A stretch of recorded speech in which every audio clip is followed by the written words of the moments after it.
Olá pessoal, hoje nossa aula vai ter um tema muito importante com alta incidência em provas, que nós vamos estudar hoje os princípios constitucionais tributários.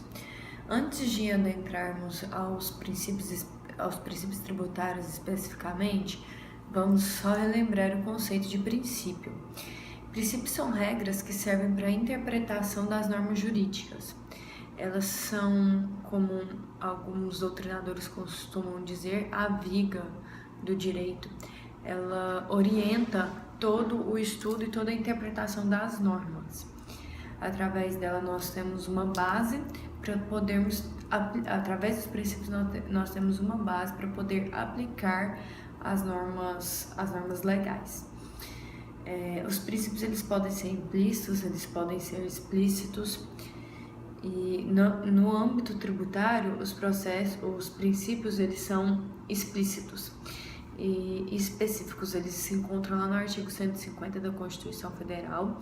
Nós temos lá os princípios tributários que servem como limitação ao direito de tributar e as imunidades tributárias. Esses princípios tributários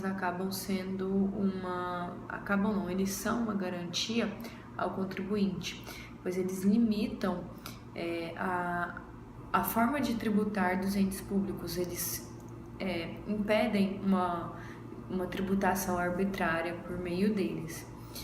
Eles se encontram lá nas primeiras, vamos estudar os princípios em si, cada princípio por tema, com as suas exceções, e depois nós adentramos sobre as imunidades. Lá no artigo 150 nós temos o princípio da legalidade, o princípio da isonomia, da irretroatividade tributária, da anterioridade.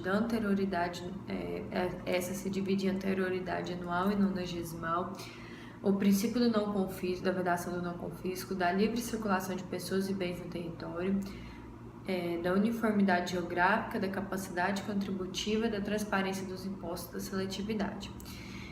Estes últimos, que são o da uniformidade geográfica, da capacidade contributiva, da transparência dos impostos, da seletividade, eles se encontram em outros artigos esparsos na Constituição Federal, que assim quando nós formos estudá-los de forma específica, eu irei falar em quais artigos eles se encontram.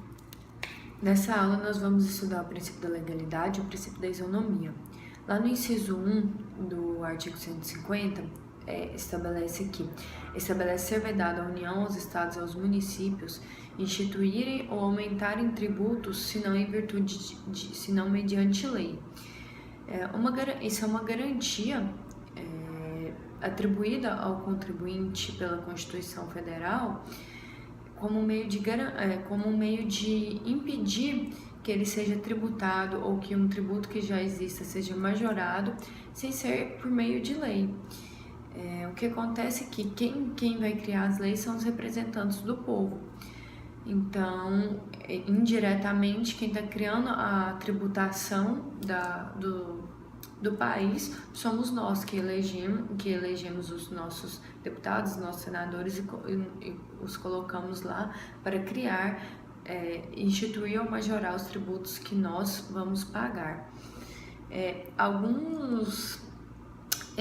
O professor Sacha Camon, ele descreve o princípio da legalidade como ele descreve assim: o princípio da legalidade significa que a tributação deve ser decidida não pelo chefe de governo, mas pelos representantes do povo, livremente eleitos para fazer leis claras. Então, se nossa tributação, se nós reclamamos que existe um alto índice de tributo, ou que o nosso tributo está sendo majorado demasiadamente, indiretamente, essa culpa é nossa, porque nós colocamos os nossos parlamentares lá.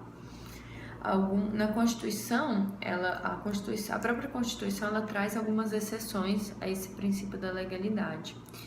Nós temos como exemplo o imposto de importação, o imposto de exportação, o IPI, o IOF. Normalmente, esses impostos que são exceção a algum desses princípios, eles têm um caráter extrafiscal. Lembra quando nós estudamos as características dos tributos, né? ele visa não só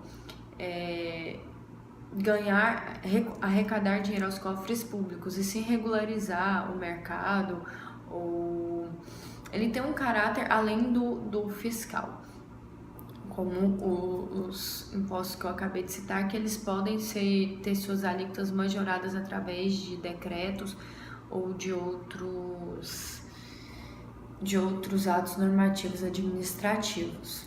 Lá no inciso 2 do artigo 150, nós encontramos o princípio da isonomia. Lá ele está escrito que é vedado à União, aos Estados e aos municípios instituírem tratamentos desiguais entre contribuintes que se encontrem em situações equivalentes, proibida qualquer distinção em razão da ocupação profissional ou função por ela exercida, independente da denominação jurídica dos rendimentos, títulos ou direito. O princípio da igualdade ou da isonomia, nós estudamos lá no artigo 5º, ele também está disposto, é uma igualdade material. Então, você vai ver os contribuintes que se encontram na mesma situação, ele vai ser tributado de uma forma distinta daquele outro contribuinte que se encontra numa situação mais favorecida ou menos favorecida. Por exemplo, nós podemos usar o imposto de renda. Você é uma pessoa que tem uma renda muito baixa, ela pode não ser tributada ou ser tributada com uma alíquota muito menor do que uma pessoa que tem uma renda muito maior. O imposto ele será progressivo de acordo com essa renda, a fim de respeitar o princípio da isonomia, o princípio da igualdade, não visando prejudicar aquele que ganha pouco e beneficiar aquele que ganha muito. Isso acontece nos outros tributos, pois eles devem respeitar este princípio da isonomia. É isso aí, gente. Esse tema é um tema com alta incidência. Nós vamos continuar estudando nas outras aulas os outros princípios, mas vale muito a pena vocês pegarem o Vademecum, ler o artigo 150, para já ficar fresquinho na memória o inciso 1 e o inciso 2, o princípio da legalidade, da isonomia, e os outros princípios que nós vamos estudar nas próximas aulas, tá certo, gente? Um forte abraço, espero vocês. Beijo.